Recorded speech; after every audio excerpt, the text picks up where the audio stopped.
Добрый день. Мы в Стокгольме на Сенной площади, на площади Сенного рынка, и где мы встретили сейчас Гуниллу Бликст, стокгольмского фуд-блогера и организатора разных фуд-туров. Ну, то есть Гунилла водит людей по самым разным вкусным местам Стокгольма, и сейчас мы пойдем вместе с ней в одно из традиционных мест, где куда шведы приходят на фику.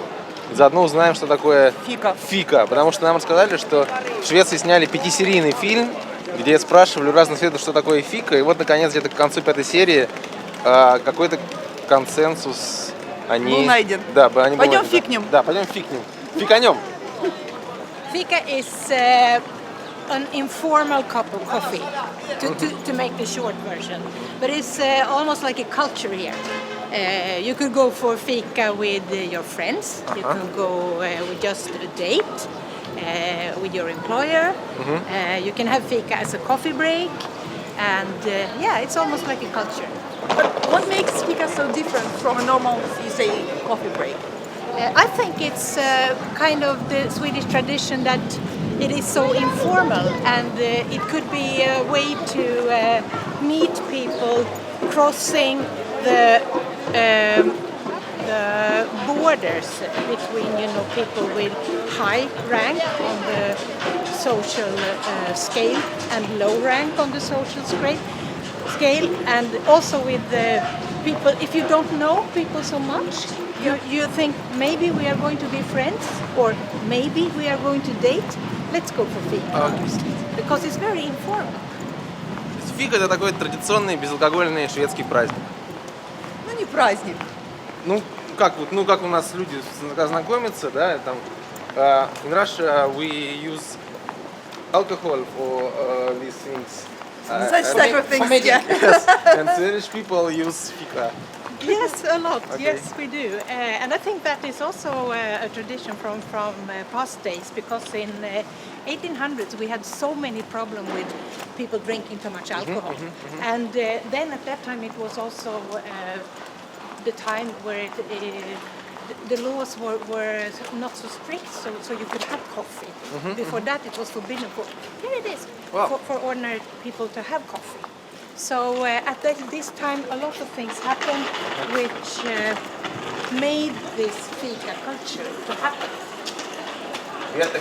Peterkatten. Yeah, this is a play with words. So it's almost impossible to translate. Yeah. But I'll try to. Katten is a cat. Yeah. Vete is the wheat that you bake the cinnamon buns from, for instance. But here in Stockholm, you have an expression.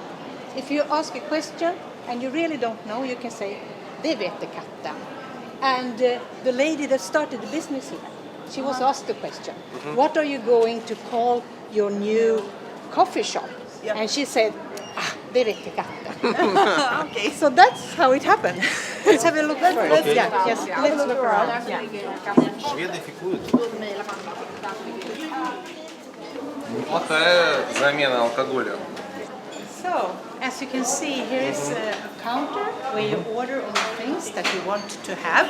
Then you get a tray with what you want to eat on the tray. You take your tray, you go into the little dining room, and you pour yourself your coffee or tea. Because fika can also be tea. Doesn't have to be coffee.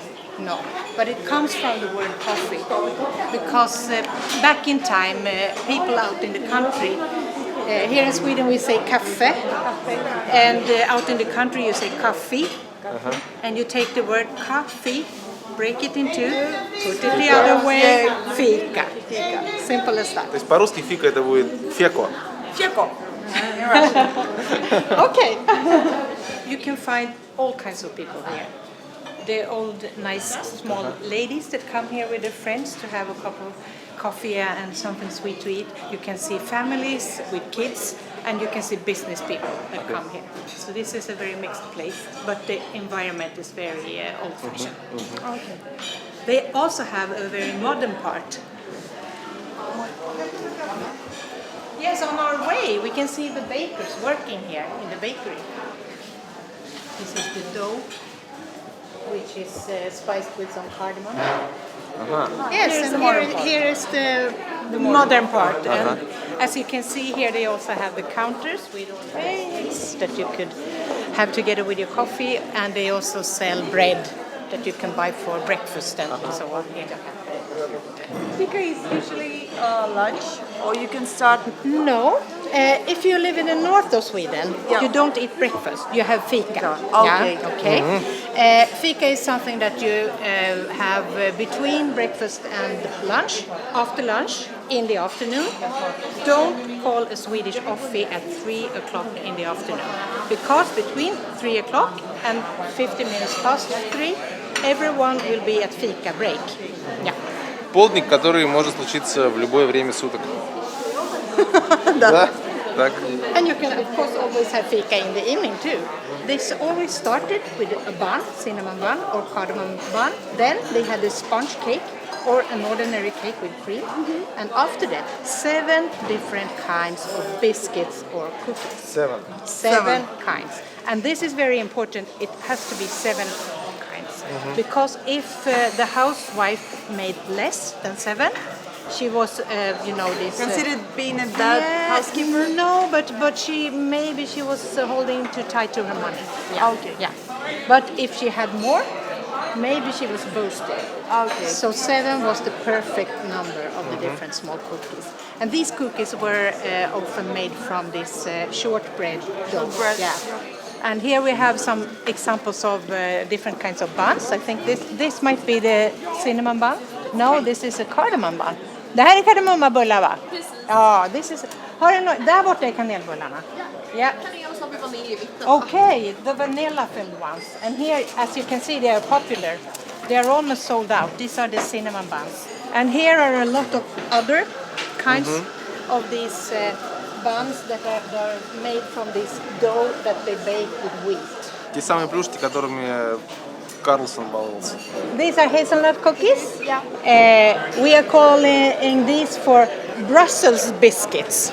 Brussels. Yeah, and these used to be shaped like 4 small squares, and then there will be the chessboards. Toffee cakes, yeah, and these are with raspberry.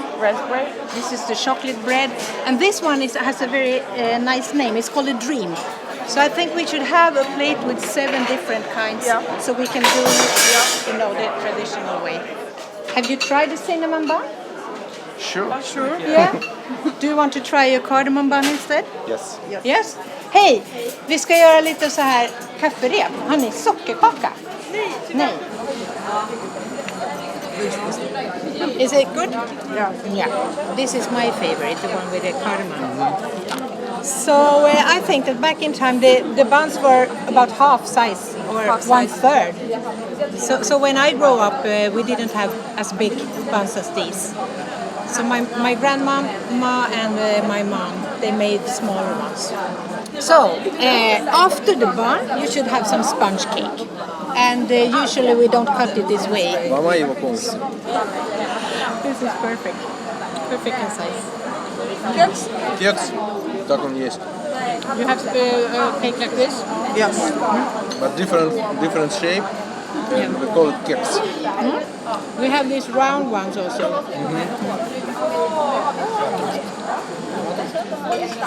И это ватрушка, да. Это буlle. Я не уверена, что к нашей третьей съемке сегодня я смогу еще что-нибудь есть. Не, песочное печенье. Как Danish cookies. There's a trick to make them. Как курабье. Да. It's really good. Абсолютно. They are super easy to make because you make them like long things on the tray and just and bake it off in the oven. Almost all of these are baked by the same kind of ground dough. It's this shortbread dough, and then you spice it different ways. Как говорит венгерская пословица, не доел, возьми с собой. Пока-пока. Да, пока-пока. But we have forgotten one thing. Påtår.